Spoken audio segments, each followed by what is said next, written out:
son zama babbar jaruma a duniya, ji jaruma Rahama Sadau. Kafin mu kai ku zuwa ga cikakkun labarin, ku biyo mu a tashar mu ta Kukan Arewa TV. Ku danna mana subscribe, kana ku taɓa mana alamar lakin ga wannan bidiyon. Ku danna mana alamar ƙararrawa domin samun ayyukanmu da zarar mun ɗora. Mun gode.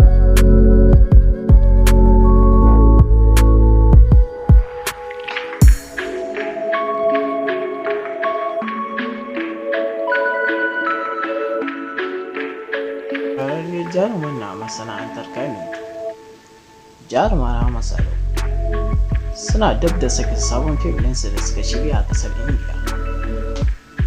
Jaruma Rahama Sadau sun yi tattaki daga ƙasar Najeriya, ko kuma ce ta yi tattaki daga ƙasar Najeriya har zuwa ƙasar Indiya domin gudanar da wani fim a ƙasar ta Indiya. Idan ba ku manta ba masu kallo, kwanakin baya ne aka daina ganin jarumar a masana'antar Kannywood, ko kuma mace a masana'antar shirin fina-finai ta Kannywood. Jaruma Rahama Sadau an daɗe ba a ganta ta fito a wani fim ba, kai har ga wannan fina-finan da ake yi, ko kuma mu ce shirin nan mai ɗaukar dogon zango ba a ganin Rahama Sadau.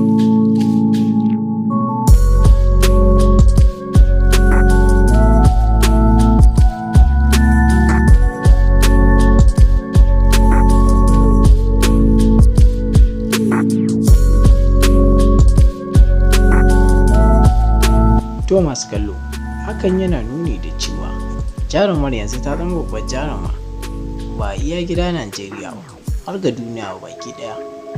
To sai dai mu ce Allah ƙara ɗaukaka. Ku danna mana subscribe a tashar mu ta Kukan Arewa TV. Ku taɓa mana alamar like ga wannan bidiyon.